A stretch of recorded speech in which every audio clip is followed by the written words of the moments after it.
Good afternoon and welcome to Friday Ramblings.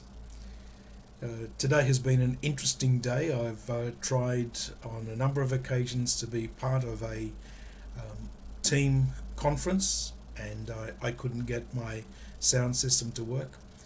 This is the fifth effort I've made to record the ramblings and hopefully this time the sound is working. Today I'm not going to reflect so much on this past week but on an event that took place in Hobart today. It was a Schools for Climate march or gathering. Sadly, the Catholic Education Office directed that students from Catholic colleges who wished to attend the gathering were not to wear their school uniform. I believe it was a decision that obviously made for reasons I thought was not necessarily the best way to do it.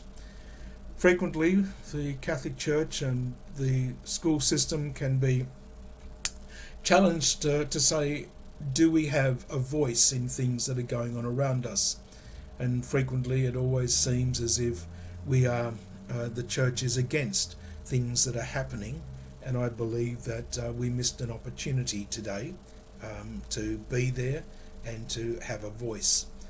I expressed my sadness and I've suggested that maybe a better view rather than be afraid of who might be in charge of the event or who might be behind the gathering or whatever, that it would have been perhaps a really powerful statement if staff from the CEO and the church office were actually there with the young people, standing side by side with them and saying that this was an appropriate and powerful statement to make. Not sure what the outcome will be. I'm not sure what the future will suggest, but I believe that making a comment and being visible is something that we need to be a little bit more proactive about and a little bit more positive about. So that's my thoughts, and I know that my thoughts were echoed by a number of other people, but it's just how I felt about the story.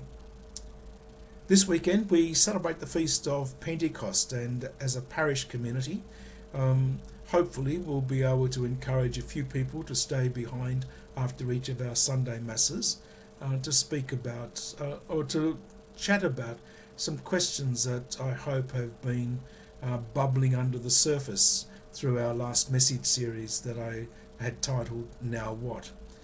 It was based around the themes of the plenary council, which is to take place in October this year, the first stage anyway, and it was really asking or answering the question, the church, the Spirit is asking of us something now. What is it and what does it mean for us? So the two questions that I've invited people to think about in preparation for the weekend and to share on Saturday night or Sunday should be, what is really good about our parish right now? Let's celebrate the things that are good. But the second question is, if we were able to dream, what would we want our parish to be better at into the future? Now, I recognise there are some issues that are beyond the control of the local diocese or the local church. But what is it that, if we were able to dream, we could do to make our parish a more welcoming, a more hospitable, a more joy-filled, a more evangelising, missionary kind of community? So there's some thoughts for this weekend. Hopefully there'll be thoughts which allow us to explore some things and to have a vision for what we might look to do into the future. So if you get a chance to say something, feel free to comment, feel free to make a suggestion, feel free to disagree, but feel free. Have a great weekend. Look forward to seeing you next time when you might have a chance to drop in and catch up on my ramblings.